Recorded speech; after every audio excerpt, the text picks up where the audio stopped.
ఆంధ్ర తెలంగాణలో తక్కువ ఫీజులతో high quality results ఇస్తున్న ఏకైక సంస్థ Tirumal IAS institute. Icon star Allu Arjun ఇంటికి మరోసారి పోలీసులు వచ్చారు. రామ్ గోపాల్ పేట పోలీసులు అల్లు అర్జున్ ఇంటికి వెళ్లి నోటీసులు జారీ చేశారు. ఆదివారం కిమ్స్ ఆసుపత్రిలో శ్రీతేజ్ ను పరామర్శించేందుకు రావద్దని తెలిపారు. నేడు చిక్కడపల్లి పోలీస్ స్టేషన్ లో విచారణకు హాజరైన తర్వాత నేరుగా కిమ్స్ ఆసుపత్రికి వెళ్లి సంధ్యా థియేటర్లో జరిగిన తొక్కిసలాట ఘటనలో గాయపడి చికిత్స పొందుతున్న శ్రీతేజ్ ను పరామర్శించేందుకు అల్లు అర్జున్ రానున్నారని సమాచారం అందడంతో పోలీసులు రావద్దని ఆయనకి ఆదేశించారు.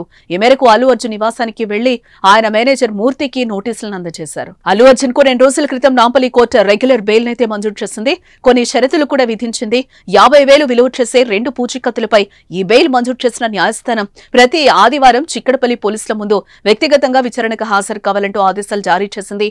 సాక్షులను ప్రభావితం చేయొద్దన్న న్యాయస్థానం కేసును ప్రభావితం చేసే విధంగా బహిరంగంగా మాట్లాడొద్దన్నారు. పుష్ప 2 ప్రీమియర్ షో చూసేందుకు అల్లు అర్జున్ సంధ్యా థియేటర్ రావడంతో తొక్కిసలాట జరిగింది. ఈ ఘటనలో రేవతి అనే మహిళ మరణించగా ఆమె తనయుడు శ్రీతేజ్ కిమ్స్ లో చికిత్స పొందుతున్నాడు.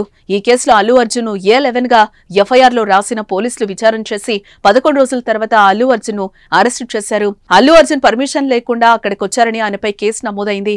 ఈ విషయాన్ని ప్రభుత్వం చాలా సీరియస్ గానే తీసుకుంది. రేవంత్ రెడ్డి సైతం తీవ్ర విమర్శలు చేసిన విషయం తెలిసిందే. కనీసం బాధిత కుటుంబాన్ని పరామర్శించలేదని ఆగ్రహం వ్యక్తం చేశారు ఆయన. అయితే కేసు నడుస్తున్నందునే బాధితులను పరామర్శించలేదని అల్లు అర్జున్ చెప్పారు. అయితే తాజాగా బెయిల్ రావడంతో ఆదివారం ఆయన శ్రీతేజ్ ను పరామర్శించాలని భావించిన ఆయనకు పోలీసుల నుంచి షాక్ తగిలింది.